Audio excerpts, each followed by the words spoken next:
ආයුබෝවන් ළමයි. ඔන්න ළමයි 10 වසරේ 7 වෙනි පාඩම මූලද්‍රව්‍ය හා සංයෝග ප්‍රමාණය. එහෙමත් නැත්නම් ඔයාලා අමාරුවෙන් පාඩම් කරන මවුල පාඩම ළමයි ඔන්න ඔයාලට මේ විදිහට මම ලස්සනට කියලා දෙනවා. ළමයි හොඳම දේ තමයි පුතේ 10 වසරේ සිලබස් එකේ තියෙන අමාරුම පාඩමක් තමයි මේ මවුල පාඩම කියලා කියන්නේ.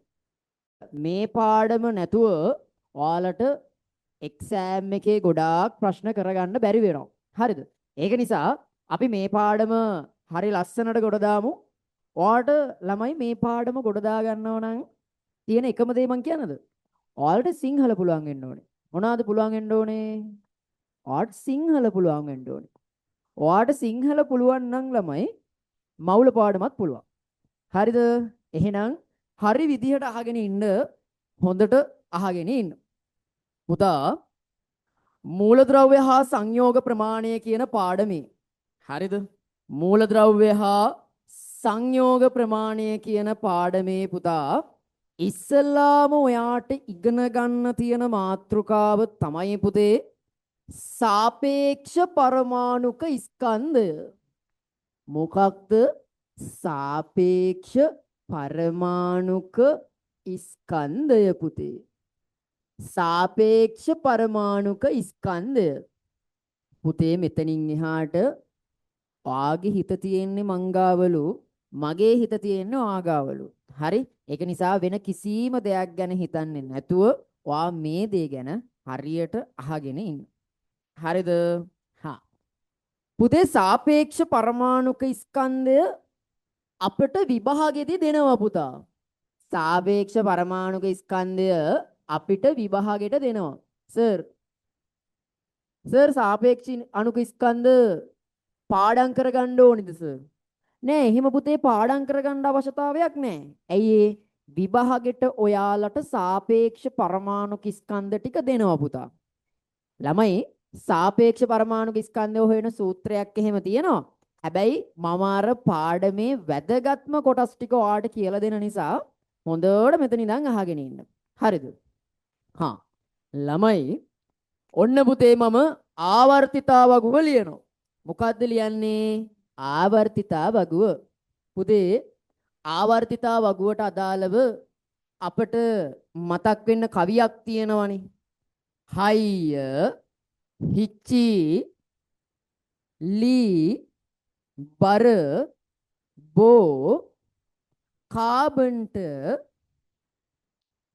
නයි ඔක්සිට ෆලූඩා නිල් සෝඩියම. ළමයි මැගලින් ඇන්ටි සිලිකන් පස් සල්ගහට කලින් ආපු පොට්ටද මේ කැල්සියම. පුතා මේක තමයි ආවර්තිතා වගුව. ඔයා ආවර්තිතා වගුව මතක තියාගන්නේ ඔන්න ඕකෙන්. හරිද? ළමයි හොඳට අහගෙන ඉන්න. ළමයි හොඳට අහගෙන ඉන්න. හොඳට අහගෙන ඉන්න. එන්න මේ පැත්තට එන්න. මේ පැත්තට එන්න. ළමයි පුතේ හයිය කියලා කියන්නේ හයිඩ්‍රජන් වලට. කාටද? හයිඩ්‍රජන්. හිච්චි කියන්නේ පුතේ හීලියම්. ලී කියන්නේ පුතා ලිතියම්. බර කියන්නේ පුතේ බෙරිලියම්. බෝ කියන්නේ පුතේ බෝරෝන්. කාබන්ට් කියන්නේ පුතේ කාබන්. නයි කියන්නේ පුතා නයිට්‍රජන්. ඔක්සිට කියන්නේ පුතා ඔක්සිජන්. ෆලූඩ කියන්නේ පුතා ෆ්ලෝරින්. නිල් කියන්නේ පුතේ නියෝන්. සෝඩියම කියන්නේ පුතේ සෝඩියම්. මේ බලන්න Na සෝඩියම්. පුතේ මැගලින් කියන්නේ මැග්නීසියම්. ඇන්ටි කියලා කියන්නේ ඇලුමිනියම්. සිලිකන් කියන්නේ පුතා සිලිකන් වලටමයි. පස් කියලා කියන්නේ පුතේ ෆොස්ෆරස්. සල්ගහට කියන්නේ පුතේ සල්ෆර්. කලින් කියන්නේ පුතා ක්ලෝරින්. ආපු කියන්නේ පුතේ ආගන්. පොට්ටද මේ කියන්නේ පුතා පොටෑසියම්. කැල්සියම් කියන්නේ පුතා කැල්සියම්.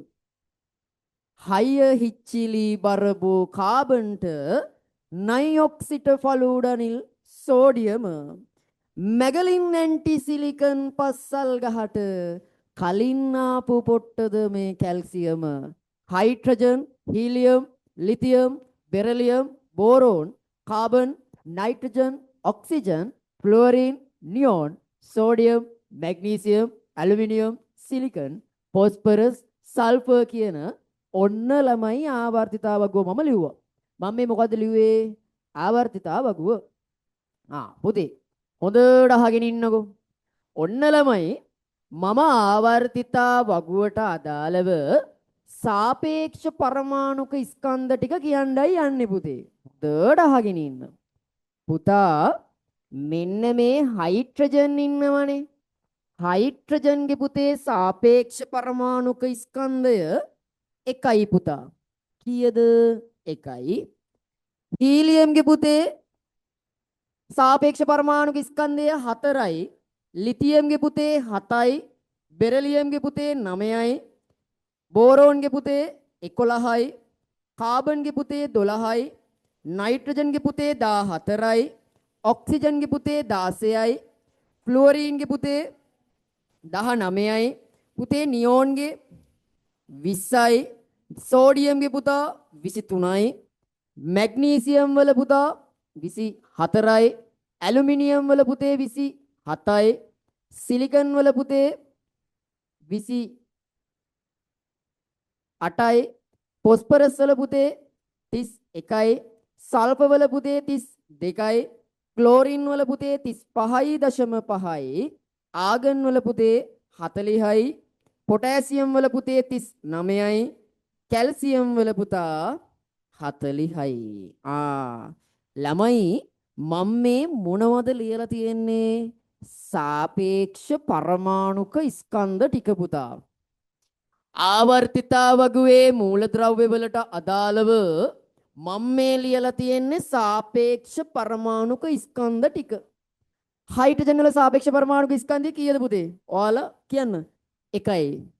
බෝරෝන් වල සාපේක්ෂ පරමාණුක ස්කන්ධය කීයද පුතා? 11යි. ක්ලෝරින් වල සාපේක්ෂ පරමාණුක ස්කන්ධය කීයද පුතා? 35.5යි. පොටෑසියම් වල සාපේක්ෂ පරමාණුක ස්කන්ධය කීයද පුතා? 39යි. පුතේ මම මේ ලියලා තියෙන්නේ ආවර්තිතා වගුවේ මූලද්‍රව්‍ය වලට අදාළව සාපේක්ෂ පරමාණුක ස්කන්ධ ටික. මේ ස්කන්ධ ටික පුතා ඔයාට විභාගෙදි දෙනවා. විභාගෙදි ඔයාට මතක තියාගෙන පාඩම් කරගන්න අවශ්‍යතාවයක් නැහැ. ඇයි විභාගෙට ළමයි මේ සාපේක්ෂ පරමාණුක ස්කන්ධ ටික දෙනවා. හරිද? සාපේක්ෂ පරමාණුක ස්කන්ධ ටික දෙනවා. පුතේ ඊළඟ මාතෘකාවට අපි ඔහොමම යන්. ඊළඟ මාතෘකාව හොඳට අහගෙන ඉන්න පුතේ. ඊළඟ මාතෘකාව. හරි? මේ ටික ඉක්මනට මම විනාඩියක් දෙන්නම් ෂෝට් ඩවුන් කරගන්න.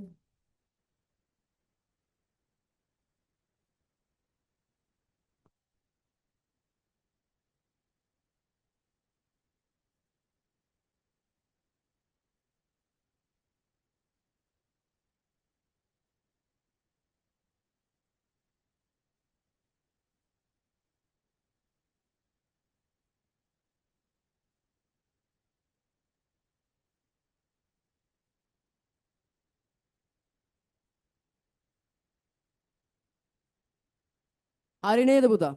ඔන්න සාපේක්ෂ පරමාණු ස්කන්ධ ටික තියෙනවා. හරිද?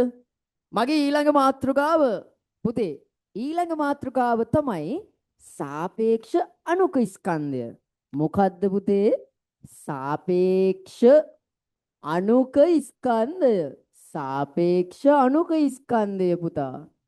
සාපේක්ෂ අණුක ස්කන්ධය. පුතේ හොඳට අහගෙන ඉන්න. පුතේ ඔයාට මම සාපේක්ෂ අණුක ස්කන්ධය කියලා දෙන්න හදන්නේ ඔයාට එක ගානක් උදාහරණයක් විදිහට කියලා දීලා. හරිද?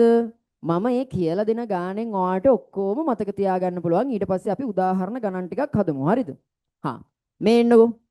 මම උදාහරණයක් විදිහට පුතා ඔයාට කියනවා ඔන්න උදාහරණය කියනවා CO2 අණුවේ සාපේක්ෂ CO2 අණුවේ සාපේක්ෂ අණුක ස්කන්ධය සොයන්න කියලා ඕගොල්ලන්ගෙන් ප්‍රශ්නයක් අහනවා. අණුක ස්කන්ධය සොයන්න කියලා ඕගොල්ලන්ගෙන් ප්‍රශ්නයක් අහනවා පුතේ. හොඳට අහගෙන ඉන්න මගේ රත්තරන් පුතේ මේක හදන විදිහ. ළමයි මේක හදන්නේ මෙන්න මේ විදිහට. ඔයාගෙන් අහන ප්‍රශ්නේ මොකද්ද පුතා? CO2. ඔන්න පුතේ CO2 තමයි ඔයාගෙන් අහන්නේ. හරිද? පුතේ මෙන්න මේ CO2 කියන අණුවේ ඔයාට පේන වෙනස් හැඩති පරමාණු ටික බලන්න. වෙනස් හැඩති කවුරු ගැනද බලන්නේ? පරමාණු ගැන. පරමාණු කියලා කියන්නේ ළමයි මේ බලන්නකෝ. ආවර්තිතාවගුවේ ඉන්න මෙන්න මේ කට්ටියට තමයි පුතේ පරමාණු කියන්නේ. මූලද්‍රව්‍ය පරමාණු. පුතා එහෙනම් මේ ලිස්ට් එකේ ඉන්න මෙතන වෙනස් විදිහට බලා ගන්න පුළුවන්. වෙනස් විදිහට බලා ගන්න පුළුවන්. පරමාණු දෙන්න කවුද? එක්කෙනෙක් පුතා C. අනිත් කෙනා තමයි පුතේ O. ළමයි මේ බලන්න. C කියන කෙනා ආවර්තිතාවගුවේ ලිස්ට් එකේ ඉන්නවද? ඉන්නව පුතේ. ඔක්සිජන් කියන කෙනා ආවර්තිතාවගුවේ ලිස්ට් එකේ ඉන්නවද? ඉන්නව පුතා. එහෙනම් කාබනුයි ඔක්සිජනුයි තමයි වෙනස් හැඩති මූලද්‍රව්‍ය පරමාණු දෙන්න. හරිද? ඊළඟ කතාව. පුතේ ඔයා බලන්න මෙන්න මේ අණුවේ කාබන්ලා කීයක් ඉන්නවද? ඔයාට C අකුරු කීයක් පේනවද පුතේ මෙන්න මේ අණුවේ? ඔයාට මෙන්න මේ අණුවේ C අකුරු කීයක් පේනවද පුතා? එක C අකුරක් පේනවා. එහෙනම් පුතේ කාබන් ඉන්නවා එක්කෙනෙක්. කාබන් ඉන්නවා කීයක්ද? එක්කෙනෙක් ඉන්නවා. ඊළඟට ඔය වැඩේම බලනවා පුතේ ඔක්සිජන්ටත්. අනේ ඔක්සිජන් පුතේ මේ අණුව ඇතුලේ ඔක්සිජන් ඉන්නවා කීයක්ද? ඔක්සිජන් කීයක් ඉන්නවද පුතා? දෙන්නෙක් ඉන්නවා. මේ බලන්න O2 කියලා තියෙන්නේ. එහෙනම් ඔක්සිජන් ඉන්නවා දෙන්නෙක්. පුතේ මේ අණුව ඇතුලේ කාබන් ඉන්නවලු එක්කෙනෙක්, ඔක්සිජන් ඉන්නවලු දෙන්නෙක්. කාබන් එක්කනයි ඔක්සිජන් දෙන්නයි. ඊට පස්සේ පුතේ ඊට පස්සේ ළමයි මෙන්න මේ කාබන් ඉන්නවනේ. එයාගේ යටින් ලියාගන්න කාබන්ගේ සාපේක්ෂ පරමාණුක ස්කන්ධය. කාබන්ගේ සාපේක්ෂ පරමාණුක ස්කන්ධය කීයද පුතේ? 12යි නේද? එහෙනම් අපි 12 ලියාගත්තා. පුතා කාබන් ඉන්නේ එක්කනයි නම් කාබන් වල සාපේක්ෂ පරමාණුක ස්කන්ධය 12යි නම් පුතේ කාබන් එක්කෙනෙක් ඉන්න නිසා 12 වගේ කී ගුණයක් ඉන්නවද පුතා? 12 වගේ ඉන්නවා කී ගුණයක්ද? එක්කෙනෙක් ඉන්නවා. 12 වගේ එක්කෙනෙක්. ඒ කියන්නේ 12 වරක් 1. 12 වරක් 1. ඊළඟ කතාව. පුතේ අපි ඔය වැඩේම ඔක්සිජන්ටත් කරමු. ඔක්සිජන්ටත්. පුතේ මඩ කියන්න ඔක්සිජන් වල සාපේක්ෂ පරමාණුක ස්කන්ධය කීයද? ඔක්සිජන් වල සාපේක්ෂ පරමාණුක ස්කන්ධ 16යි. 16යි. පුතේ ඔක්සිජන් පරමාණු ඉන්නවා දෙන්නෙක්. ඔක්සිජන් වල සාපේක්ෂ පරමාණුක ස්කන්ධය 16යි. පුතේ ඔක්සිජන් දෙන්නෙක් ඉන්නව නම් සාපේක්ෂ පරමාණුක ස්කන්ධය වගේ දෙගුණයක් ඉන්න ඕනේ නේද? ඒ කියන්නේ 16 වගේ කීයක් ඉන්නවද පුතා? 16 වගේ ඉන්නවා දෙන්නෙක්. ඊට පස්සේ පුතේ හෙන ලේසි. 12 වරක් 1 කීයද? 12යි. 16 වරක් 2 කීයද? 32යි. 12ට 32ක් පුතේ එකතු කරනවා අපි. දැන් කරන්නේ මේ දෙන්න එකතු කරනවා. එකතු කරපුවාම පුතා ලස්සනට එනවා. කීයයි කියලාද? 44යි කියලා. එහෙනම් පුතා CO2 අණුවේ සාපේක්ෂ අණුක ස්කන්ධය වන්නේ 44යි. තේරුණාද? අපි ওই වගේ ගණන් ටිකක් try කරමු. හරිද? ඔන්න මං ඔයාලට දෙන ඊළඟ එක්කනා. අපි NH3 NH3 NH3 උදේ මට කියන්න මේ අණුවේ ඉන්න වෙනස් හැඩති පරමාණු කවුද? වෙනස් හැඩති පරමාණු කවුද? හා එක්කෙනෙක් මට කියන්න කවුද මේ? N ඉන්නවා. පුතේ N බලන්න ආවර්තිතාවකුයි ලිස්ට් එකේ ඉන්නවද කියලා? ඉන්නවද? මෙන්න ඉන්නවා N අකුරක් ඉන්නවනේ. අන්න ඉන්නවා ලිස්ට් එකේ. හරිද? ඊළඟ පුතේ H අකුරකුත් තියෙනවා. බලන්න පුතේ ලිස්ට් එකේ H අකුරක් ඉන්නවද කියලා? ඔව් පළවෙනියටම ඉන්නේ H නේ? පළවෙනියටම ඉන්නේ H. පුතේ දැන් මේ අණුවේ ඉන්න වෙනස් හැඩති පරමාණු දෙන්න තමයි N සහ H. N සහ H මූලද්‍රව්‍ය දෙක තමයි N සහ H. හරිද? දැන් පුතේ මේ අණුවේ N අකුරු කීයක් ඉන්නවද කියලා බලන්න පුතා.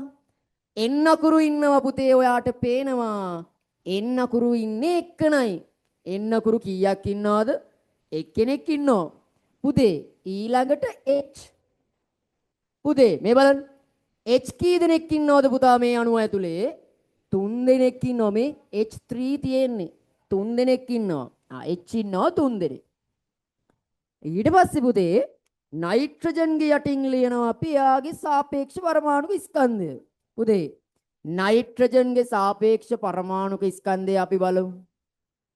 නයිට්‍රජන්ගේ සාපේක්ෂ පරමාණුක ස්කන්ධය කීයද පුතා මම මේ රවුන්ඩ් කරේ? 14යි. 14යි. 14යි. හචුන් එකක් ගියා.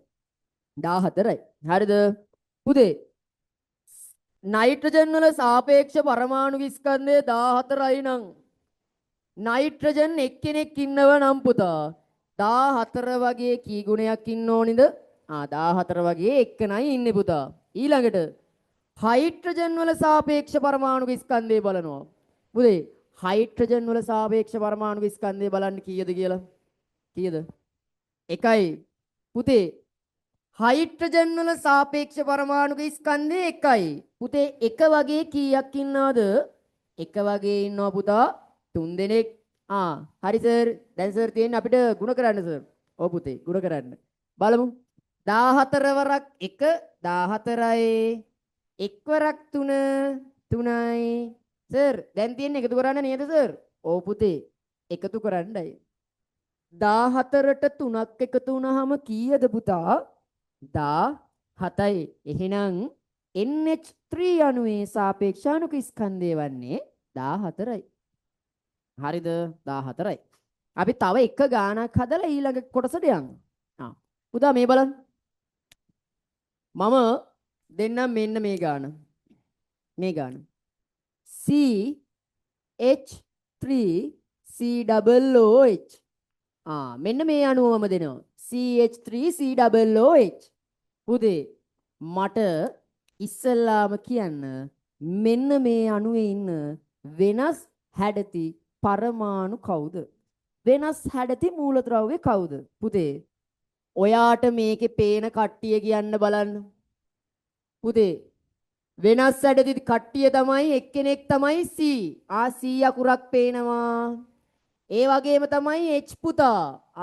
H අකුරත් පේනවා. ඊළඟට තමයි පුතේ O.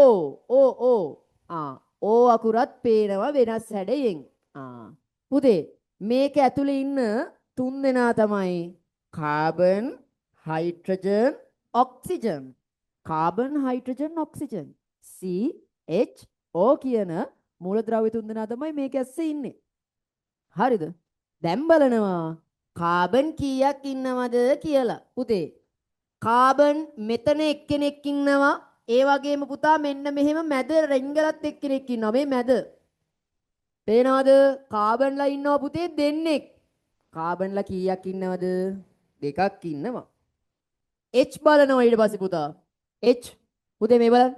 H මෙතන 3 දෙනෙක් ඉන්නවා. අවසානෙට තව එක්කෙනෙක් ඉන්නවා. එහෙනම් ඔක්කොම කීයද? 4යි. කීයද? 4යි. 4යි. ඊළඟට පුතා ඔක්සිජන් බලනවා. ඔක්සිජන් මෙතන එක්කනයි මෙතන එක්කනයි. අනේ ඔක්සිජන් කීයද පුතේ? ඔක්සිජන් ඉන්නේ දෙන්නයි. ඔක්සිජන් කීයක් ඉන්නවද? දෙන්නෙක් ඉන්නවා. හරිද? ඊට පස්සේ පුතා ඊට පස්සේ අපි කාබන් වල සාපේක්ෂ පරමාණුක ස්කන්ධය හොයනවා. පුතේ කාබන් වල සාපේක්ෂ පරමාණුක ස්කන්ධය කීයද පුතේ? බලන්න. කාබන් වල සාපේක්ෂ පරමාණුක ස්කන්ධය 12යි. කීයද? 12යි. කාබන් වල සාපේක්ෂ පරමාණුක ස්කන්ධය 12යි. 12 වගේ කීයක් ඉන්නවද පුතා? දෙන්නෙක් ඉන්නවා. ඒ කියන්නේ 12 වරක් 2. හරිද? 12 වරක් 2. ඊළඟට H පුතේ හයිඩ්‍රජන් වල සාපේක්ෂ පරමාණු ස්කන්ධය කීයද පුතා? 1යි. එහෙනම් එක වගේ කීයක් තියෙනවද? එක වගේ ඉන්නෝ 4ක්. එක වගේ 4යි. හරි. ඊළඟට ඔක්සිජන් වල සාපේක්ෂ පරමාණු ස්කන්ධය මේ බලන්න. ඔක්සිජන් වල සාපේක්ෂ පරමාණු ස්කන්ධය කීයද? 16යි. ඔක්සිජන් වල සාපේක්ෂ පරමාණු ස්කන්ධය 16යි. පුතා එහෙනම් 16 වගේ කීයක් ඉන්නවද පුතේ? 16 වගේ ඉන්නව දෙගුණයක්. 16 වගේ ඉන්නව දෙගුණයක්. 16 වගේ ඉන්නව දෙගුණයක්. තේරුණාද? හරි. අපි ගුණ කරමු. 12 වරක් 2 24යි. 1 වරක් 4 4යි. 16 වරක් 2 32යි. 24ට 4ක් එකතු කරනවා. ඒ වගේම මෙන්න මේ 32ත් ඒකටම එකතු කරනවා. පුතේ 24ට 4ක් එකතු වුනහම 28යි. 28ට තමයි පුතේ 32ක් එකතු කරන්න ඕනේ. එහෙම වුනහම පුතා උත්තරේ එනවා 60ක් කියලා. 24ට 4ක් එකතු වුනහම 28යි. 28ට 32ක් එකතු වුනහම 60යි. එහෙනම් CH3COOH වල සාපේක්ෂ අණුක ස්කන්ධය වන්නේ 60 කී. තේරුණාද?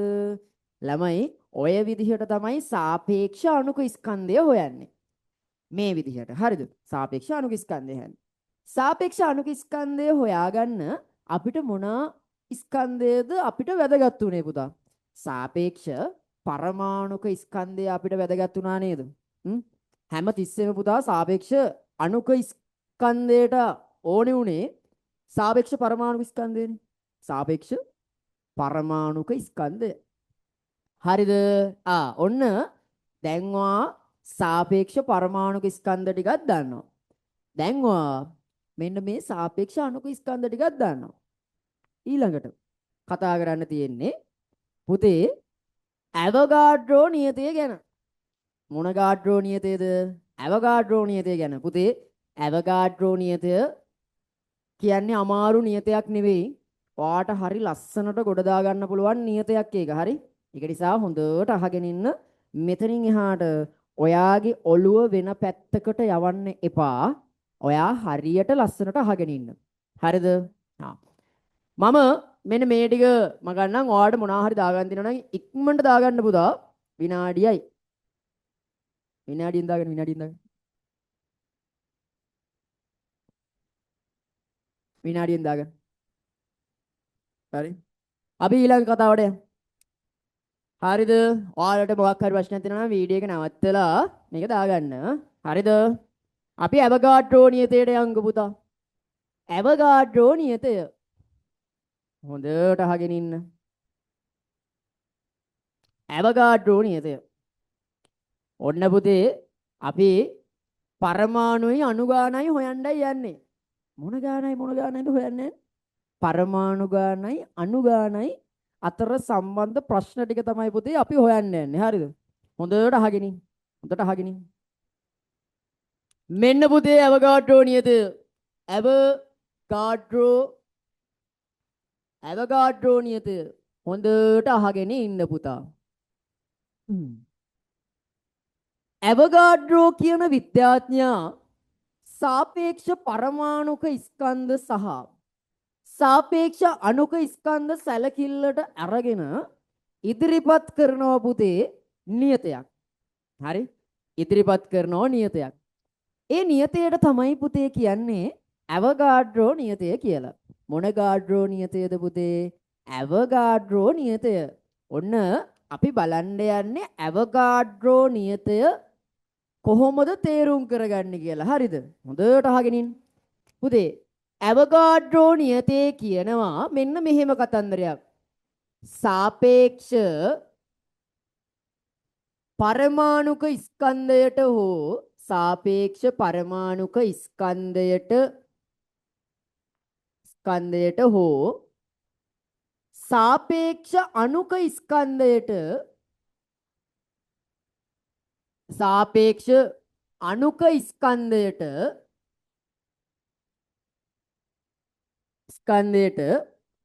සමාන ග්‍රෑම් ගණනක් තුල සමාන ග්‍රෑම් ගණනක් තුල පරමාණු හෝ අණු ඉන්නවලු පුතා 6.02 ගුණ කිරීම 1023ක්. ඔන්න ඔයාට මේක එපා වෙන තැන. සර් තේරෙන්නේ නැහැ. ඔයා ඔක කිව්වට සර් තේරෙන්නේ නැහැ ළමයි. මම ඔයාට මේක පැහැදිලි කරනවා. චුට්ටක් ඉවසගෙන ඉන්න. අපි ඊට කලින් ඇවගාඩ්‍රෝ නියතේ චුට්ටක් කියලෙමු. ළමයි මට කියන්න. සාපේක්ෂ පරමාණුක ස්කන්ධයට හෝ සාපේක්ෂ අණුක ස්කන්ධයට සමාන ග්‍රෑම් ගණනක් තුල පරමාණු හෝ අණු 6.02 ගුණ කිරීම 1023ක් පවතී කියලා කියනවා. හරිද? පුතේ මේ වාක්‍ය ඔයාට මෙහෙම තියෙද්දි තේරුම් ගන්න අමාරුයි පුතා. ඒක නිසා මේ වාක්‍යයේ හැංගිලා තියෙන කතා දෙකක් තියෙනවා පුතේ. ඒ කතා දෙක මම මේ විදිහට ලස්සනට දිගහරින්නම්. හරිද? හොඳට අහන් ඉන්නකෝ. පුතේ මම මේ වාක්‍යයේ තියෙන පරමාණු ගෑවිලා කියන, ඒ කියන්නේ පරමාණු කියන වචනේ ගෑවිලා තියෙන වාක්‍ය වෙනම කොටසකට ගන්නවා. ඒ වගේම පුතා මේ වාක්‍යයේ අණු කියලා ගෑවිලා තියෙන හැම වචනයක්ම දාලා මම වෙනත් වාක්‍යයකට ඒක ගන්නවා. හොඳට අහන් ඉන්නකෝ. පුතේ මෙන්න මේ ඇවගාඩ්‍රෝ නියතයේ හැංගිලා තියෙන දෙක තමයි මෙන්න මේ දෙක. එකක් තමයි පුතා පරමාණු කියන වචනය ගෑවිලා තියෙන කොටස් ටික. මේ බලන්න. සාපේක්ෂ පරමාණුක ස්කන්ධයට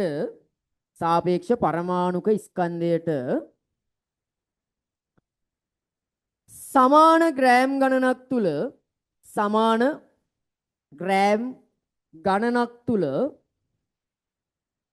පරමාණු 6.02 ගුණ කිරීම 1023ක් පවතී කියලා ඔන්න පුතා මම එක කොටසකට කැඩුවා පරමාණු කියන කතන්දර ටික. තේරුණාද? ඊළඟ කතන්දරේ පුතේ මේ වාක්‍යයේ තියෙන අනිත් වාක්‍ය තමයි පුතා මෙන්න මේ අණු කියන වචනය ගෑවිලා තියෙන කොටස් ටික. හොඳට අහන් ඉන්න. මෙන්න මේ ටික. සාපේක්ෂ අණුක ස්කන්ධයට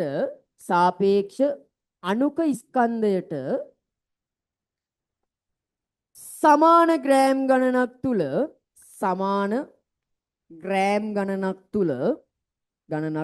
තුල පුතේ අණු ඉන්නවලු 6.02 ගුණ කිරීම 1023ක්. පුතේ මේ බලන්න මෙයාගේ තිබ්බේ සාපේක්ෂ පරමාණුක ස්කන්ධයට සමාන ග්‍රෑම් ගාණක් තුල පරමාණු. මේකේ මොකද්ද කියන්නේ? සාපේක්ෂ අණුක ස්කන්ධයට සමාන ග්‍රෑම් ගණනක් තුල අණු පුතා.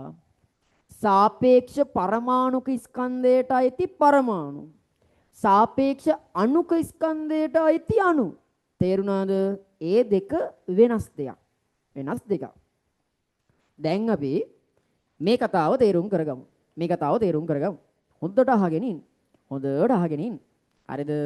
හා මොකක්ද අපේ පළවෙනි වාක්‍ය? සාපේක්ෂ පරමාණුක ස්කන්ධයට සමාන ග්‍රෑම් ගාණක් තුල පරමාණු ඉන්නවලු පුතේ 6.02යි දෙක ගුණ කිරීම 10 23ක්. ඔන්න මම ඔයාලට තේරුම් කරනවා මේ විදිහට. පුතේ උදාහරණයක් විදිහට මම කාබන් ගන්නම්කෝ කාබන්. කවුද ගත්තේ? කාබන්. අපි වාක්‍ය තේරුම් කරමු. සාපේක්ෂ පරමාණුක ස්කන්ධයට පුතේ මට කියන්න කාබන් වල සාපේක්ෂ පරමාණුක ස්කන්ධය කාබන් වල සාපේක්ෂ පරමාණුක ස්කන්ධය කීයද පුතා? 12යි. සාපේක්ෂ පරමාණුක ස්කන්ධ සමාන ග්‍රෑම් ගාණක් තුල පුතේ සාපේක්ෂ පරමාණුක ස්කන්ධයට සමාන ග්‍රෑම් ගාණක්. ඒ කියන්නේ පුතේ 12යි ග්‍රෑම්. අර කියන්නේ පුතේ ඉස්සර රජවරු එහෙම ඔය හොඳ දෙයක් කරපුවාම පස්සේ රජයේ විසින් ළමයි ඒ උදව්ව කරපු මිනිස්සයාට කියනවා ඔයාලා අහලා ඇති ඇතෙක් බරට රත්තරන් දෙනවා. ඇතෙක් බරට බලන්න ඇතාගේ බරට හා සමානව රත්තරන් දෙනවා.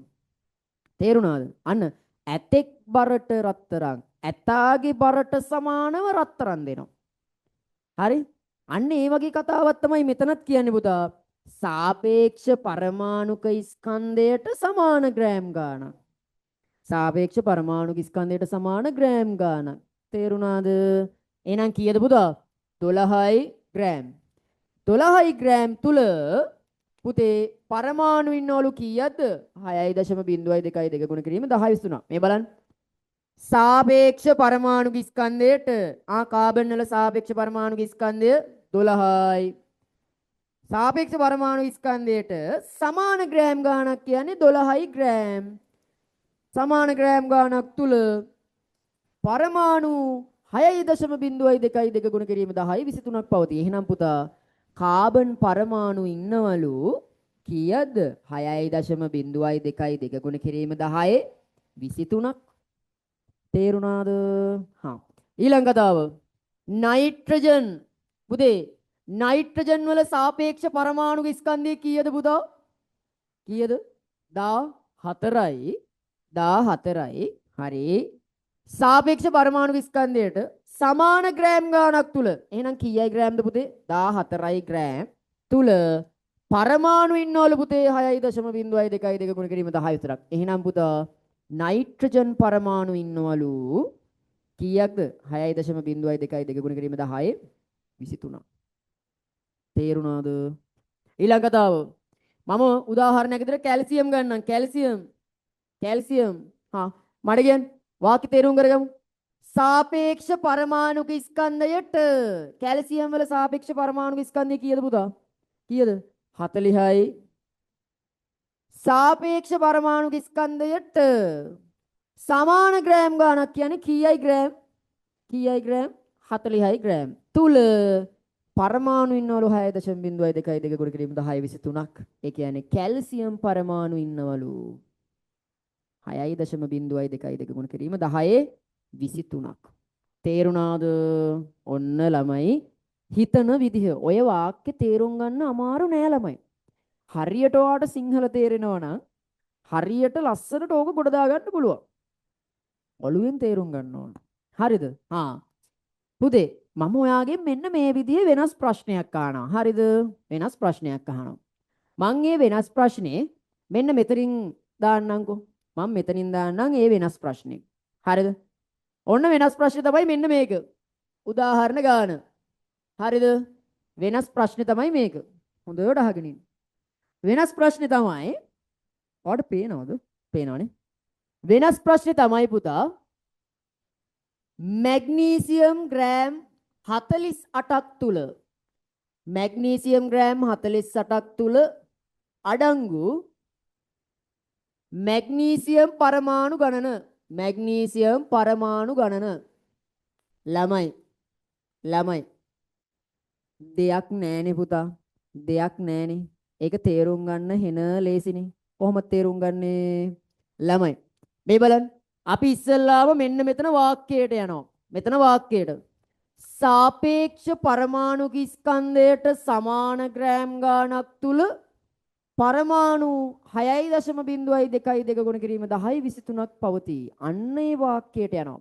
උදේ අපිට දීලා තියෙන්නේ කවුද? මැග්නීසියම් සාපේක්ෂ පරමාණුක ස්කන්ධයට පුතේ මැග්නීසියම් වල සාපේක්ෂ පරමාණුක ස්කන්ධය කීයද? කීයද? 24යි. හා 24යි කියලා දැම්මා. සාපේක්ෂ පරමාණුක ස්කන්ධයට සමාන ග්‍රෑම් ගාණක් තුල. එහෙනම් කීයයි ග්‍රෑම්?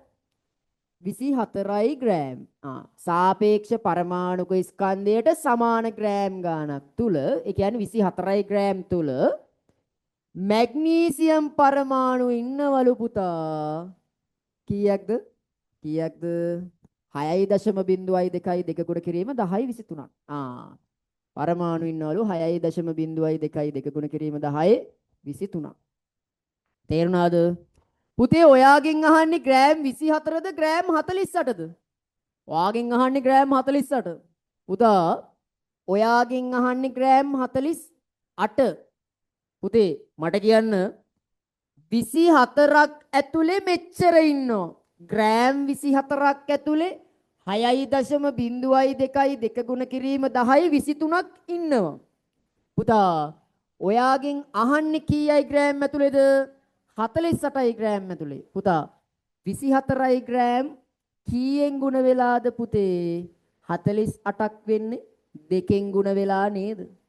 එහෙනම් පුතා 48 කියන්නේ 24 වගේ දෙගුණයක් නිසා 24ක් ඇතුලේ මෙච්චර ඉන්නවනම් ඒ සංඛ්‍යාවත් පුතේ කීයෙන් ගුණ කරන්න ඕනිද? 2කින් ගුණ කරන්න ඕනේ. තේරුණාද?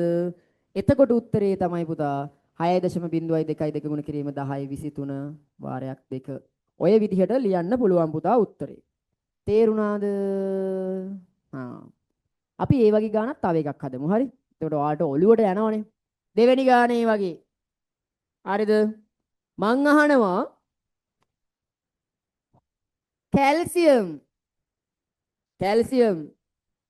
ග්‍රෑම් 22ක් තුල 20ක් තුල ග්‍රෑම් 20ක් තුල අඩංගු කැල්සියම් පරමාණු ගාන. මට උත්තර දෙන්න. පුතේ අපි ඉස්සල්ලාම බලන්නේ මොන නියතය? ඇවගාඩ්‍රෝ නියතය. ඇවගාඩ්‍රෝ නියතය අපිට අණු කියන කතන්දරේ වැදගත්ද? නෑ. අපිට වැදගත් වෙන්නේ පරමාණු කියන කතන්දරේ විතරයි පුතේ. පරමාණු කියන කතන්දරේ. මට කියන්න. නියමයි. මට කියන්න සාපේක්ෂ පරමාණුක ස්කන්ධයට පුතේ අපෙන් අහන්නේ කවුරු ගැනද? කැල්සියම් ගැන. පුතේ සාපේක්ෂ පරමාණුක ස්කන්ධයට කැල්සියම් වල සාපේක්ෂ පරමාණුක ස්කන්ධය කීයද පුතා? 40යි. සාපේක්ෂ පරමාණුක ස්කන්ධයට සමාන ග්‍රෑම් ගාණක්. එහෙනම් කීයයි ග්‍රෑම්? 40යි ග්‍රෑම් තුල කැල්සියම් පරමාණු ඉන්නවා පුතා. කීයක්ද? 6.02යි 2 ගුණ කිරීම 10යි 23ක්. පුතේ ඔයාගෙන් ප්‍රශ්නය අහන්නේ කැල්සියම් ග්‍රෑම් 40ක් ඇතුලේ ඉන්න කැල්සියම් පරමාණු ගානද? එහෙමත් නැත්නම් කැල්සියම් ග්‍රෑම් 20ක් ඇතුලේ ඉන්න කැල්සියම් පරමාණු ගානද? ඔයාගෙන් අහන්නේ ග්‍රෑම් 20ක් ඇතුලේ ඉන්න කැල්සියම් පරමාණු ගානනේ. එහෙනම් පුතා කැල්සියම් ග්‍රෑම් 20ක් ඇතුලේ කොච්චරද කියලා බලන්න කරන්න ඕනවා මෙන්න මේ වැඩේ. පුතේ ඔයා මේ වෙනකොට දන්නවා ග්‍රෑම් 40ක් ඇතුලේ කැල්සියම් පරමාණු ඉන්නෝ මෙච්චරක්. පුතේ හැබැයි ඔයාගෙන් අහන්නේ ග්‍රෑම් 20ක් ඇතුලේ. පුතා 40 කීයෙන් බෙදිලාද පුතා 20 හැදෙන්නේ? ග්‍රෑම් 40 කීයෙන් බෙදිලාද ග්‍රෑම් 20 හැදෙන්නේ පුතා? 2කින් බෙදිලා. එහෙනම් පුතේ ග්‍රෑම් 40ක් ඇතුලේ මේ සංඛ්‍යාව හිටියානම් ග්‍රෑම් 20ක් ඇතුලේ කොච්චරද බලන්න මේ සංඛ්‍යාවත් 2කින් බෙදන්න ඕනි නේද? ඇයි ග්‍රෑම් 40ක් ඇතුලේ මෙච්චර ඉන්නවනම් ග්‍රෑම් 20 කියන්නේ 40න් භාගය නම් මේ සංඛ්‍යාවත් 2කින් බෙදන්න ඕනේ නේද? භාගය නේද පුතා උත්තරේ. එහෙනම් 6.02 ගුණ කිරීම 10 23 බෙදීම 2. ඔන්න පුතා උත්තරේ. තේරුණාද? ඔන්න ඇවගාඩ්‍රෝ නියතයට අදාළව පරමාණු දාලා හදපු ප්‍රශ්න ටික අපි ඔන්න කතා කරා.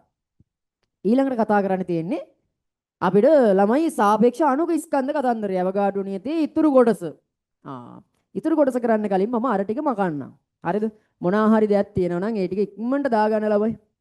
ඉක්මනට දාගෙන මෙන්න මේ ටිකක් දාගන්න. මෙන්න මේ ටිකත් මෙන්න මේ ප්‍රශ්න කරපු ටික බලන්න. ප්‍රශ්න කරපු ටික බලන්න. ඔයාට හොඳට අහගෙන හිටියනම් මේක ආයේ වෙන කිසිම දෙයක් නැහැ. හොඳට ඔලුවට දාගන්න පුළුවන් ඈ. හරිද? ඒක හරිනේ. ඒක හරි. මම ඒක නිසා මේ ටික මකන්නම්. හරිද? ඔන්න මම මේ ටික මකනවා. තා චුට්ටකින් ඉතින් පාඩම ඉවරයි ළමයි. ඔයාලා තේරුම් ගන්න විදිහ අනුව තමයි. හරිද? මේ බලන්න. මේ බලන්න. දැන් මම මෙතනින් බෙදනවා ඈ. ඔයාට මේ දෙක බෙදලා මම කියලා දෙන්නම් මේ කතන්දරේ. හරිද? හොඳට අහගෙන ඉන්න. පුතේ සාපේක්ෂ අණුක ස්කන්ධය අම්මෝ දැන් වෙන කතන්දරයක් තියෙන්නේ. ළමයි ඔයා මේ වෙනකොට සාපේක්ෂ අණුක ස්කන්ධය හොයන්න දන්නව නේද ළමයි? කොහොමද හොයන්නේ? මේ තියෙන්නේ. මේ විදිහට තමයි සාපේක්ෂ අණුක ස්කන්ධය හොයන්නේ. මේ වෙනස් හැඩති දෙන්න බැලුවා. ඊට පස්සේ ඒ කට්ටිය ඉන්න ගානම් බැලුවා. ඊට පස්සේ ඒ කට්ටියගේ සාපේක්ෂ පරමාණුක ස්කන්ධයෙන් ඒ ගාන ගුණ කරා. ඊට පස්සේ ඒන ගණන් ටික එකතු කරා. මොකද තමයි සාපේක්ෂ අණුක ස්කන්ධයේදී කරේ. ළමයි දැන් මේ කතාවට එන්නකෝ. ළමයි මම උදාහරණයක් විදිහට CO2 ගන්නම්කෝ ඔයාට තේරෙන්න. CO2 ඔන්න මම තේරුම් කරනවා. සාපේක්ෂ අණුක ස්කන්ධයට පුතේ CO2 වල සාපේක්ෂ අණුක ස්කන්ධය අපි ඉස්සෙල්ලා හොයාගන්න ඕනේ. මේ තියෙන්නේ හොයලා පුතා මම කලින්. මේ බලන්න CO2 වල සාපේක්ෂ අණුක ස්කන්ධය හොයනවා. මේක ඇතුලේ ඉන්න වෙනස් හැඩති දෙන්න තමයි C අකුරයි O අකුරයි. පුතේ C අකුරු බලනවා මේ අණුව ඇතුලේ කීයක් ඉන්නවද කියලා. කීයක් ඉන්නවද පුතේ? එක්කෙනයි ඉන්නේ. එහෙනම් C අකුරු ඉන්නවා එක්කෙනෙක්. තේරුණාද? ඊළඟට පුතේ O අකුරුත් බලනවා. පුතේ O අකුරු ඉන්නවා මේ අණු ඇස්සේ දෙන්නෙක් පුතා මේ. දෙන්නෙක් ඉන්නවා. කාබන් එක්කෙනයි ඔක්සිජන් දෙන්නයි. ඊට පස්සේ පුතා කාබන් වල සාපේක්ෂ පරමාණුක ස්කන්ධය හොයනවා. පුතේ කාබන් වල සාපේක්ෂ පරමාණුක ස්කන්ධය කීයද? කීයද? 12යි. එහෙනම් පුතා 12 වගේ කීයක් ඉන්නවද? එක්කෙනෙක් ඉන්නවා. මේ කාබන් ඉන්නේ එක්කනයිනේ. එහෙනම් 12 වගේ ඉන්නවා එක්කෙනෙක්. 12 වරක් 1. ඔක්සිජන් වල සාපේක්ෂ පරමාණුක ස්කන්ධය බලනවා. ඔක්සිජන් වල සාපේක්ෂ පරමාණුක ස්කන්ධය පුතා 16යි. එහෙනම් 16 කියලා ලිව්වා. ඉන්න ගාන කීයද පුතා? ඔක්සිජන් ඉන්නවා දෙන්නෙක්. එහෙනම් 16 වරක් 2. එතකොට එනවා පුතා 32යි. මෙන්න මේ 12 වරක් එකෙන් ආපු 12යි. 16 වරක් දෙකෙන් ආපු 32යි. මේ දෙන්න එකට එකතු කරපුවාම උත්තරයක් එනවා පුතා කීයයි කියලාද? 44යි. CO2 සාපේක්ෂ අණුක ස්කන්ධයට කීයද පුතේ ආවේ? 44යි. සාපේක්ෂ අණුක ස්කන්ධයට සමාන ග්‍රෑම් ගාණක්. එහෙනම් පුතේ කීයයි ග්‍රෑම්ද? 44යි ග්‍රෑම් පුතේ. සාපේක්ෂ අණුක ස්කන්ධයට සමාන ග්‍රෑම් ගාණක්. මෙයාට සමාන ග්‍රෑම් ගාණක්. සාපේක්ෂ අණුක ස්කන්ධය 44යි නම් එයාට සමාන ග්‍රෑම් ගාණක් කියන්නේ 44යි ග්‍රෑම්. නේ? 44යි ග්‍රෑම්.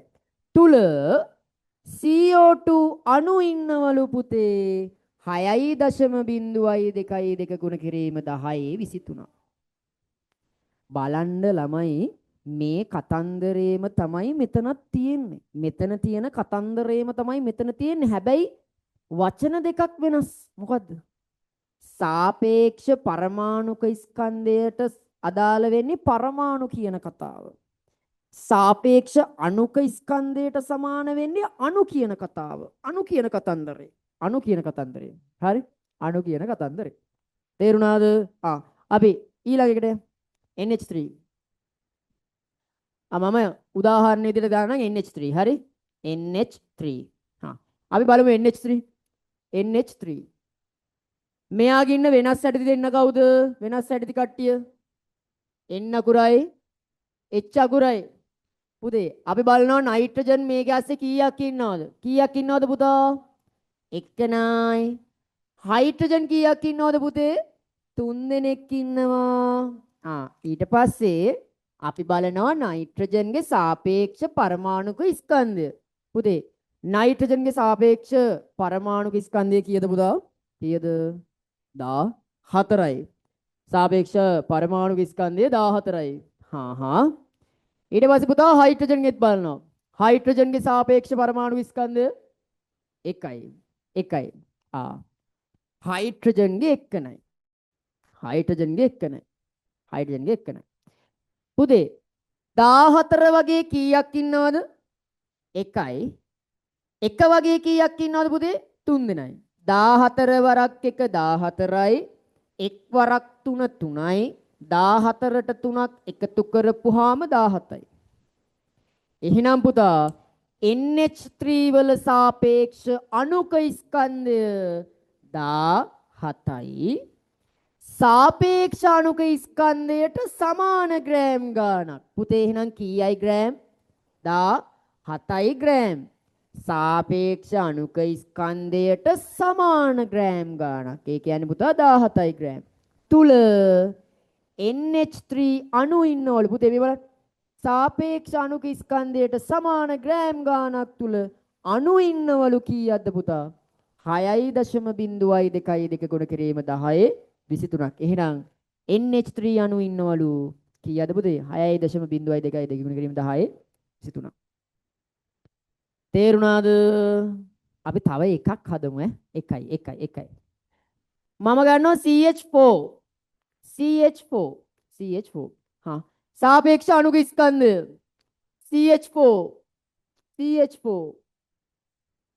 පුතේ මේකේ අස්සේ ඉන්න වෙනස් හැඩදි කට්ටිය කවුද?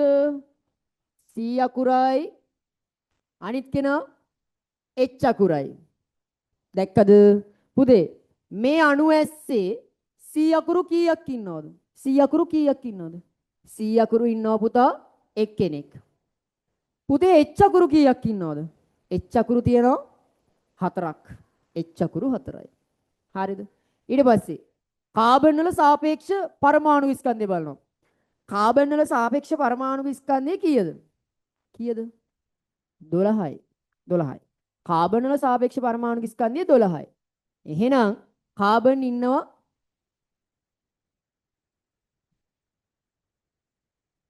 ඉන්නවා එක්කෙනෙක්. එහෙනම් 12 වගේ කීයක් ඉන්නවද පුතේ? 12 වගේ එක්කෙනෙක්. ඊළඟට හයිඩ්‍රජන් වල සාපේක්ෂ පරමාණු ස්කන්ධය පුතා 1යි. එන්නකෝ බොරුණ බලන්න. මෙන්න බලන්න 1යි. හයිඩ්‍රජන් වල සාපේක්ෂ පරමාණු ස්කන්ධය 1යි. පුතේ එක වගේ කීයක් ඉන්නවද? 4ක් ඉන්නවා. එක වගේ 4ක් ඉන්නවා. තේරුණාද? එහෙනම් පුතේ 12 වරක් 1 12යි. 1 වරක් 4 4යි. 12යි 4යි එකතු කරපුවාම 16යි පුතේ.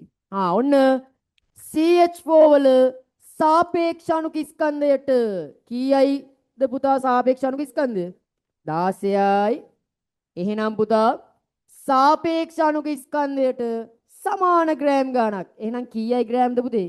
16යි ග්‍රෑම් තුල අණු ඉන්නවලු පුතේ 6.02 ගුණ කිරීම 10 23ක්. එහෙනම් පුතා CH4 අණු ඉන්නවා 6.02 ගුණ කිරීම 10 23ක්. තේරුණාද ඔයාලට? හරි. ඔන්න ළමයි ඒ කතන්දරේ හරි. අපි අර වෙනස් හැඩයෙන් තියෙන ප්‍රශ්නයක් හදමු. දැන් අපි ප්‍රශ්නයක් හදමු. මේ බලන්න. මං ඔයාගෙන් මෙහෙම ප්‍රශ්නයක් අහනවා. මේ බලන්න. ඔයාගෙන් අහනවා මෙහෙම ප්‍රශ්නයක්. හරිද? මං අහන ප්‍රශ්නේ තමයි මෙන්න මේක.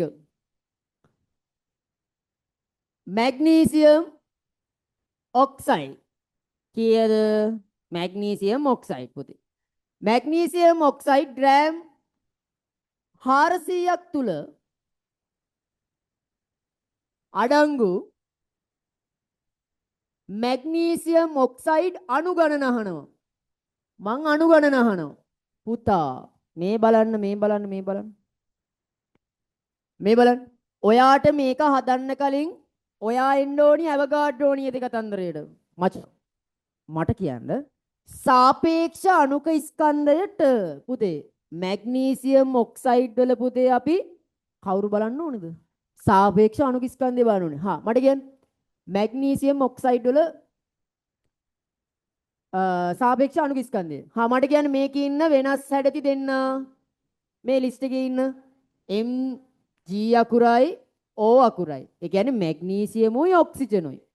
පුතේ මට කියන්න මැග්නීසියම් මේකේ කී දෙනෙක් ඉන්නවද පුතා? එක්කනයි. ඔක්සිජන් කී දෙනෙක් ඉන්නවද පුතා? එක්කනයි. මැග්නීසියම් වල සාපේක්ෂ පරමාණු ස්කන්ධය බලනවා. කීයද පුතේ? 24යි. 24 වගේ කීයක් ඉන්නවද එහෙනම්? එකක් ඉන්නවා. පුතේ ඔක්සිජන් වල සාපේක්ෂ පරමාණු ස්කන්ධය. ඔක්සිජන් වල සාපේක්ෂ පරමාණු ස්කන්ධය කීයද පුතේ? කීයද? 16යි. එහෙනම් පුතා ඔක්සිජන් වල සාපේක්ෂ පරමාණු ස්කන්ධය 16යි. 16 වගේ කීයක් ඉන්නවද? 16 වගේ 16 වගේ 16 වගේ 16 වගේ එක්කනයි. 16 වගේ එක්කනයි. 16 වගේ එක්කනයි. තේරුණාද? 24 වරක් එක පුතේ 24යි. 16 වරක් එක පුතේ 16යි. 24ට 16ක් එකතු කරපුවාම කීයද? 40යි. එහෙනම් පුතා මැග්නීසියම් ඔක්සයිඩ් වල සාපේක්ෂ අණුක ස්කන්ධය කීයද? 40යි.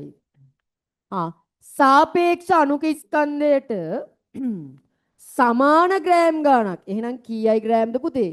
40යි ග්‍රෑම් තුල අණු ඉන්නවල පුතා 6.02 ගුණ කිරීම 10 23ක්. එහෙනම් පුතා MgO මැග්නීසියම් ඔක්සයිඩ් අණු ඉන්නවා පුතේ. කීයද? 6.02 ගුණ කිරීම 10 23ක්. පුතේ මේ අහන් ඉන්න හොඳට. මම මේ ටික මැකුවා. මේ අහන් ඉන්න හොඳට. ඔයාගෙන් අහන්නේ ග්‍රෑම් 40ද ග්‍රෑම් 400ද පුතා? ග්‍රෑම් 400 නේද? ඔයාගෙන් ප්‍රශ්නේ අහන්නේ ග්‍රෑම් 400 නේද පුතේ? ළමයි මට කියන්න ග්‍රෑම් 40 කීයෙන් ගුණ වුණාමද පුතේ ග්‍රෑම් 400 වෙන්නේ? 10න් ගුණ වුණාම නේද? ළමයි ග්‍රෑම් 40ක් ඇතුලේ මෙච්චර ගාණක් ඉන්නවා නම් 40 වගේ 10 ගුණයක් නම් 400 කියන්නේ. ළමයි මේ සංඛ්‍යාවත් එහෙනම් කීයෙන් ගුණ කරන්න ඕනිද පුතා? 10න් ගුණ කරන්න ඕනේ නේද? එහෙනම් ග්‍රෑම් 400ක් ඇතුලේ ඉන්නේ 6.02 ගුණ කිරීම 10 23 වගේ 10 ගුණයක් නේද? මෙන්න ළමයි උත්තරේ. තේරුණාද? මම හිතනවා දැන් වාට ඇවගාඩ්‍රෝ නියතේ කතන්දරවල ටිකත් හරි කියලා. හරිද? ඇවගාඩ්‍රෝ නියතයත් ඔයාට තේරෙනවා. අපි යමු ළමයි ඊළඟ කොටසට. ඒ කියන්නේ මෞලික ස්කන්ධය පැත්තට. ළමයි ඔයගොල්ලෝ ගෲප් එකට දානවා මම. මොකක්ද දාන්නේ? පාස් පේපර්ස් ටික දානවා. පාස් පේපර්ස් ටික සාකච්ඡා කරලා ඔයාලට දානවා. ඒ ටික බලන්න ඕනේ අනිවාර්යෙන්. හරිද? අනිවාර්යෙන් බලන්න ඕනේ. හරි. අපි ඊළඟ කොටසට පුතා ඊළඟ කොටස මෞලික ස්කන්ධය. උදේ මම මෙන්න මේක මගනවා දැන් හරිද? පුතේ ඔයාලා වැටෙනවා තමයි කියන්නේ මෙහෙමයි. හරිද? මෙහෙමයි. මම ළමයි මගේ ඉස්ලාම ක්ලාස් පටන් ගන්නකොට අපේ අම්මා තමයි පළවෙනි ගෝලයා. කවුද මගේ ගෝලයා පළවෙනි? අපේ අම්මා ළමයි. ඇයි අම්මා වෙන්න හේතුව? ළමයි දැන් මම පන්ති ගිහිල්ලා දැන් පන්ති පටන් ගන්න අරගෙන මම යනවා. පන්තියට යනකොට කවුරුත් නැහැ. පන්ති කවුරුත් නැහැ. මම ඉතින් චුට්ටක් වෙලා ඉඳලා ගෙදර ඇවිල්ලා අම්මා අහනකොට අම්මට කියනවා පුතේ අද ළමයි හිටියද? නැහැ. නෑ අම්මේ හිටියේ නෑ. ළමයි හිටියේ නෑ. මම ඉතින් ආවා. අම්මා කියනවා ළමයි ඔයාට ළමයි හිටියට කමක් නෑ. ඔයා අද කරන්න ගියපු පාඩම ඔයා මට උගන්වන්න. අපේ ගෙදර පොඩි බෝඩ් එකක් තිබ්බා ළමයි. එදා උගන්වන්න මම බලාගෙන ගියෙත් හදවත හાર્ට් එක. පුතේ හાર્ට් එක මම අම්මට කියලා දෙනකොට අම්මා පාඩුවේ අහන් ඉන්නවා. හැබැයි අම්මට වචනයක්වත් තේරෙන්නේ නෑ ළමයි. අම්මට වචනයක්වත් නොතේරුණාට අම්මා හරි ලස්සනට මම කියලා දුන්න ටික අහගෙන හිටියා. අම්මට නොතේරෙනවා කියලා මම දන්නවා. හැබැයි අම්මා කියනවා පුතේ මට හොඳට තේරෙනවා. ඒක නිසා ඔයාට උගන්වන්න පුළුවන් කියලා අන්න ඒ හයිය දුන්න ළමයි. ඒ හයිය මාර විදිහේ දෙයක්. හරි. ඒක නිසා ළමයි අර තමන් ගාව ඉන්න මිනිස්සුත් පරිස්සම් කරගන්න අම්මයි අප්පච්චි කියලා කියන්නේ ඔයාගේ මුළු ජීවිතේම තමයි. හරිද? ඒක නිසා ඒ මිනිස්සු කියන කතන්දර වලට එහා දෙයක් ඔයා හිතන්න එපා. ඔයාගේ පිටිපස්සේ ඉන්නේ ඔයාගේ හයියට ඉන්නේ ඔයාගේ අම්මා. හරි? ඒක නිසා ඒ කට්ටිය කියන දේ අහලා ඒ කට්ටියට කවදා හරි සතුටක් ලබා දෙන්න. ඒ සතුට ලබා දෙන්න පුළුවන් පුතේ ඔයාට ඉගෙනීමෙන් විතරයි. හරි? අම්මා මහන්සි වෙලා ඔයාට උගන්වන්නේ හරි ලස්සන දෙයක් ඉස්සරහට බලාපොරොත්තු වෙයි. හරිද? ඒක නිසා අම්මලා තාත්තලාට හොඳට සලකන්න ඕන ඉස්සරහට. හරිද? හා. යංගෝ අපි ඊළඟ කොටසට මෞලික ස්කන්ධ. මෞලික ස්කන්ධ. පුතේ හොඳට අහගෙන ඉන්න මෞලික ස්කන්ධය ගැන. මෞලික ස්කන්ධ. මෞලික ස්කන්ධය. මෞලික ස්කන්ධය. හරිද? මෞලික ස්කන්ධය. හොඳට අහගෙන ඉන්න පුතා. පුතේ මෞලික ස්කන්ධය කියලා කියන්නේ සාපේක්ෂ පරමාණුක ස්කන්ධයටම තමයි. ඔක්කොටම කලින්. පුතේ මෞලික ස්කන්ධයට තියෙනවා ඒකකයක්. මොකද්ද තියෙන්නේ පුතා? ඒකකයක් තියෙනවා. මෞලික ස්කන්ධයට තියෙනවා ඒකකයක්. පුතේ සාපේක්ෂ පරමාණුක ස්කන්ධයට ඒකකයක් තිබ්බද? ඒකකයක් තිබ්බද? නෑ. සාපේක්ෂ අණුක ස්කන්ධයට ඒකකයක් තිබ්බද පුතා? මම මෙතන ඒකකයක් දාලා තියනවද? නෑ. පුතේ හැබැයි මෞලික ස්කන්ධයට ඒකකයක් තියෙනවා පුතේ. මෞලික ස්කන්ධ ඒකකය තමයි G මෝල් ඍණ 1. මොකද්ද පුතේ? G මෝල් ඍණ 1. ඒ කියන්නේ පුතා මෞලයට ග්‍රෑම්. මෞලයට ග්‍රෑම්. මෞලයට ග්‍රෑම්. තේරුණාද?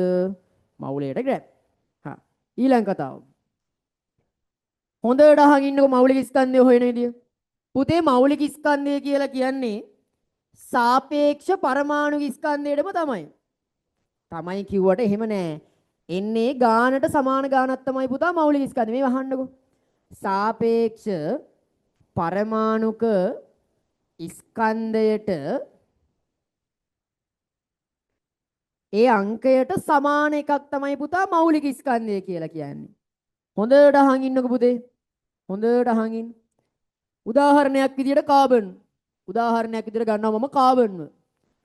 උදාහරණය තමයි කාබන්. හරිද?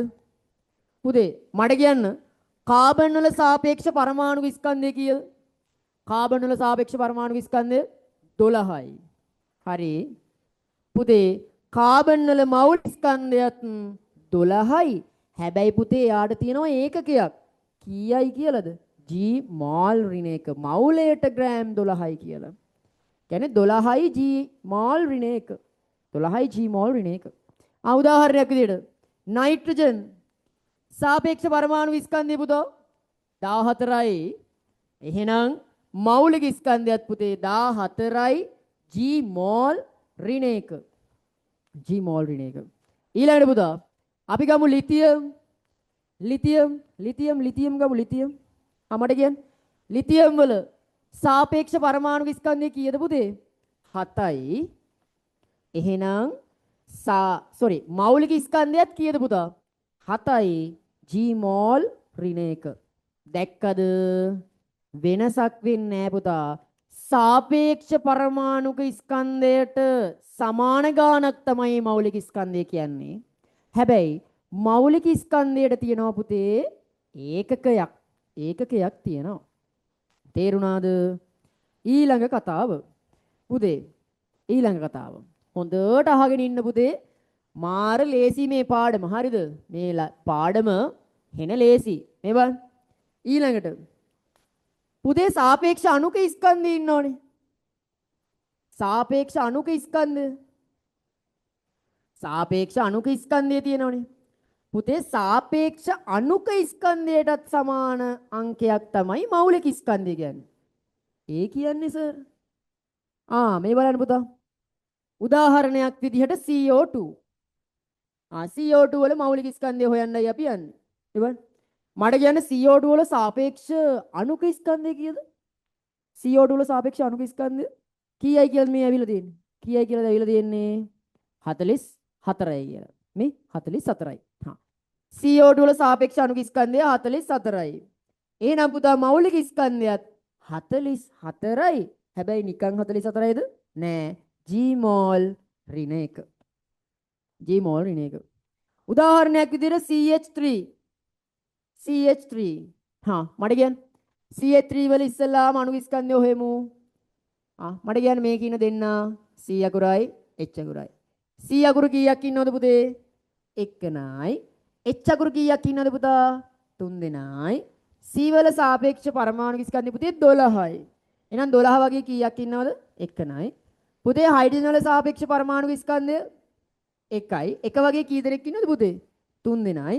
12 වරක් 1 12යි. 1 වරක් 3 3යි. 12යි 3යි 15යි.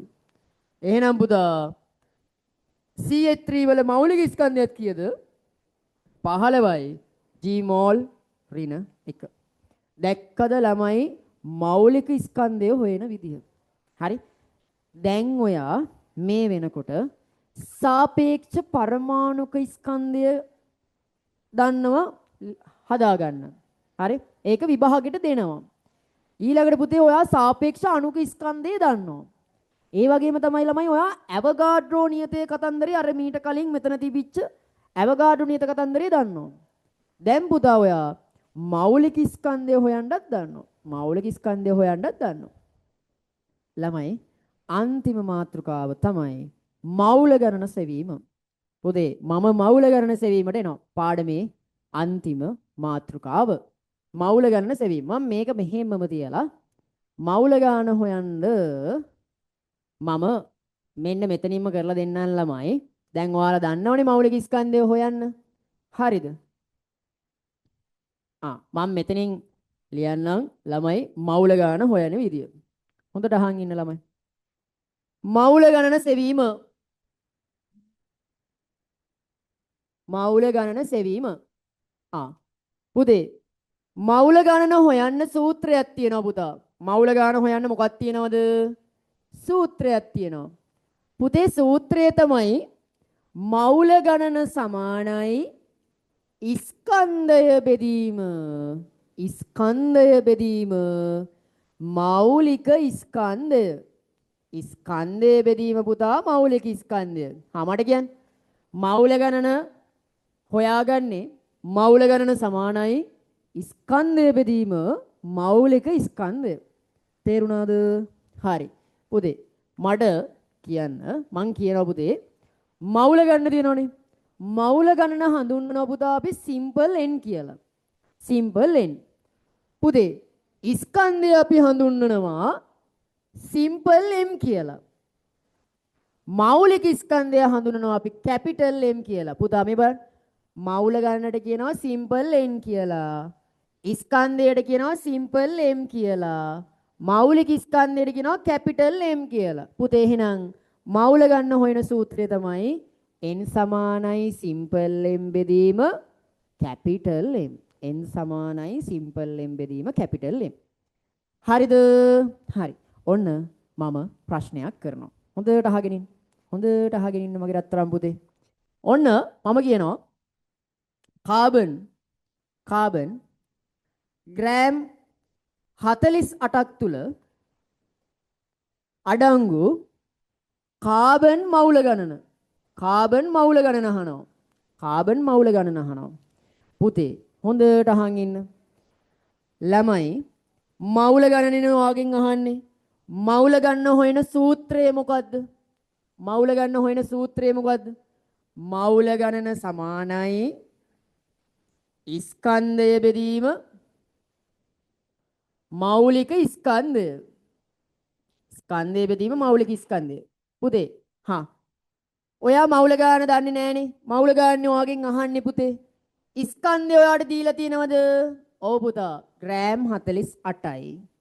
පුතේ මෞලික ස්කන්ධය ඔයා හොයන්න දන්නවද? කාබන් වල දන්නවා සර්. සර් සාපේක්ෂ පරමාණුක ස්කන්ධයට තමයි ඒ වගේ ගානකට සමාන ගානක් තමයි සර් මෞලික ස්කන්ධයට කියන්නේ සර්. සර් හැබැයි මෞලික ස්කන්ධයට ඒකකයක් තියෙනවා සර්. G මෝල් ඍණ එක කියලා. ඔව් පුතේ. කාබන් වල මෞලික ස්කන්ධය කීයද එහෙනම්? 12යි G මෝල් ඍණ එක. 12යි G මෝල් ඍණ එක. මේ බලන්න. 12ට 12 ඒවා එකයි. 48ට 12 ඒවා හතරයි. G ට G කපනව පුතා. මේ මෝල් ඍණ එක උඩට වෙනකොට මවුල වෙනවා. ඒ කියන්නේ MOL එනවා. එහෙනම් 4යි මෝල් කියලා එන්නේ පුතා. ඒ කියන්නේ මවුල 4යි කියලා. ගාන එන්නේ මවුල 4යි කියලා. තේරුණාද? අපි තව ගානක් හදමුද? මේ බලන්නකෝ. CH3 මම අණු වලින් උත් හදන්නම්. CH3 ග්‍රෑම් 15ක් තුල ග්‍රෑම් 150ක් තුල අඩංගු CH3 අණු ගණන CH3 අණු ගණන පුතේ මේ බලන්න මට කියන්න මවුල ගණනේ අහන්නේ පුතේ මවුල ගන්න සමානයි ස්කන්ධය බෙදීම මෞලික ස්කන්ධය බෙදීම පුතා මෞලික ස්කන්ධය මට කියන්න මගේ රත්තරන් පුතේ ස්කන්ධය ඔයාට දීලා තියෙනවා කීයයි කියලාද 150යි ග්‍රෑම් පුතේ ඔයා මෞලික ස්කන්ධය හොයන්න දන්නවා සාපේක්ෂ අණුක ස්කන්ධයට සමාන ගානක් තමයි මෞලික ස්කන්ධයටත් එන්නේ ඒ කියන්නේ පුතා CH3 කියලා කියන්නේ අපි සාපේක්ෂ අණුක ස්කන්ධය හොයමු CH3 වල සාපේක්ෂ අණුක ස්කන්ධය CH C ළමයි එක්කෙනේ ඉන්නේ H ළමයි ඉන්නවා 3 දෙනෙක් C වල සාපේක්ෂ පරමාණු ස්කන්ධය 12යි 12 වගේ ඉන්නවා පුතා එක්කෙනෙක් ඒ කියන්නේ 12 වරක් 1 H වල සාපේක්ෂ පරමාණු ස්කන්ධය 1යි 1 වගේ ඉන්නවා පුතා 3 දෙනෙක් 12 වරක් 1 12යි 1 වරක් 3 3යි 12යි 3යි පුතා 15යි එහෙනම් පුතා 15යිනේ 15යි කියන්නේ CH3 වල මෞලික ස්කන්ධය 15යි G මෝල් ඍණ එක. එහෙනම් 15යි G මෝල් ඍණ එක. පුතේ 15ට 15 ඒවා 1යි 150ට 15 ඒවා 10යි. G ට G කපනවා මේ මෝල් ඍණ එක උඩට එනවා. එතකොට පුතා 10යි MOL වෙනවා. මවුල කීයක් තියෙනවද පුතේ? CH3 ග්‍රෑම් 150ක් ඇතුලේ. මවුල තියෙනවා 10ක්. මවුල තියෙනවා 10ක්. තේරුණාද? ඔන්න ළමයි මවුල පාඩම මේ විදිහට ඉවර වෙනවා. හැබැයි ඔයාට පොඩි දේවල් ටිකක් කියන්න තියෙනවා. හරි? ඔයාට පොඩි දේවල් ටිකක් කියන්න තියෙනවා. එන්නකෝ මම මේ කතන්දරේ කියන්න ඔයාලට. මම ඔයාට මේකේ පොඩි ප්‍රශ්නයක් අහනවා ළමයි ටිකක් අමාරු ප්‍රශ්නයක්. ඒ අමාරු ප්‍රශ්නේ මම ඔයාට හදන්න කියලා දෙන්නම්. හරිද? මේ අහන්නකෝ. ඔන්න ළමයි ඔයාලගෙන් අහන ප්‍රශ්නයක්. මෙන්න මේ ටික හොඳට අහගෙන ඉන්න වෙන කිසිම දෙයක් ගැන පුතා හිතන්නේ නැතුව හොඳට අහන් ඉන්න. ඔයාලගෙන් අහන ප්‍රශ්නයක් ගැන තමයි මම මේ දැන් කතා කරන්න යන්නේ. හරිද? හොඳට අහගෙන ඉන්න ඕනේ. හොඳට අහගෙන ඉන්න. පුතේ ඔන්න මම ඔයගොල්ලන්ගෙන් අහන ප්‍රශ්නයක්. හරිද? හොඳට අහන් ඉන්න. ඔන්න පුතේ ගාන. එක ගානකින් මම පෙන්නන්නම්. ඔන්න පුතේ ගාන. CO2 ග්‍රෑම් 88ක් තුල ග්‍රෑම් 88ක් තුල අඩංගු මෙන්න ළමයි රෝම ඉලක්කම් 1. ඔන්න රෝම ඉලක්කම් 1 ප්‍රශ්නය. CO2 ග්‍රෑම් 88ක් තුල අඩංගු ඔන්න රෝම ඉලක්කම් 1 ප්‍රශ්නේ. මුළු පරමාණු ගණන සොයන්න. ඔන්න ළමයි ප්‍රශ්නේ. රෝම ඉලක්කම් 2 පුතා.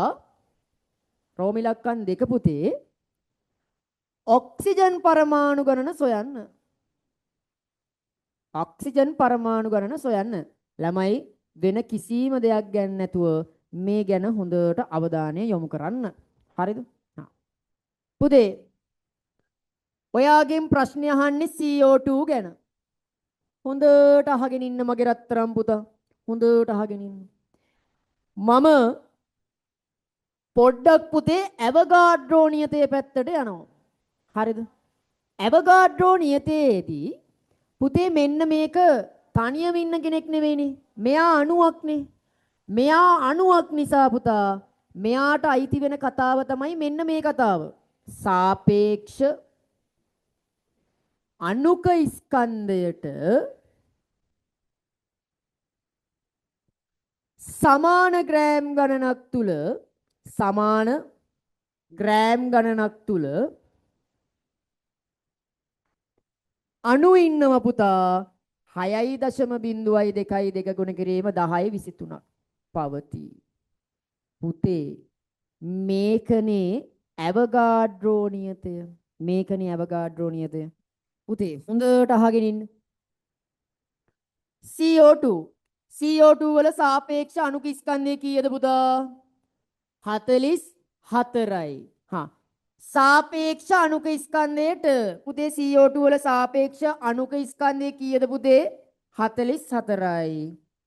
සාපේක්ෂ අණුක ස්කන්ධයට සමාන ග්‍රෑම් ගාණක්. එහෙනම් කීයයි ග්‍රෑම්ද පුතා? 44යි ග්‍රෑම් තුල පුතේ අණු ඉන්නවලු මෙච්චරක්. ඒ කියන්නේ CO2 අණු ඉන්නවලු 6.02 ගුණ කිරීම 10 23. පුතේ ඔයාගෙන් ප්‍රශ්න අහලා තියෙන්නේ ග්‍රෑම් කීයක් ගානද? ග්‍රෑම් කීයකද? ග්‍රෑම් 88ක. පුතේ ඔයා ඉස්සල්ලාම ඉන්න අණු ගාන හොයාගන්න. පුතේ ඔයාගෙන් ප්‍රශ්න අහලා තියෙන්නේ පරමාණු ගණන් ගැන මේ. ඔයා හැබැයි ග්‍රෑම් 88ක් ඇතුලේ තියෙන අණු ගාන ඉස්සල්ලාම හොයාගන්න ඕනේ. ඔයා ග්‍රෑම් 88ක් ඇතුලේ තියෙන ඔක්කොම අණු ගාන හොයාගන්න. හා මේ බලන්න. පුතේ ඔයාගෙන් අහන්නේ ග්‍රෑම් 88ක් ඇතුලේ තියෙන අණු ගාන ඉස්සල්ලාම අහගමුකෝ අපි. හරි හොයාගමුකෝ. මට කියන්න පුතා 44 කීයෙන් ගුණ වුණාමද 88 හැදෙන්නේ? දෙකෙන් ගුණ වුණාම නම් ග්‍රෑම් 88ක් ඇතුලේ ඉන්න CO2 අණු ගානත් එහෙනම් 6.02 ගුණ කිරීම 10 23 වගේ දෙගුණයක් නේද පුතා? ග්‍රෑම් 88ක් ඇතුලේ ඉන්න CO2 අණු ගණන මෙන්න මෙච්චර. ග්‍රෑම් 88ක් ඇතුලේ CO2 අණු ඉන්නවා පුතේ මෙච්චරක්. තේරුණාද? දැන් ළමයි මෙන්න මේ CO2 ඉන්නවනේ.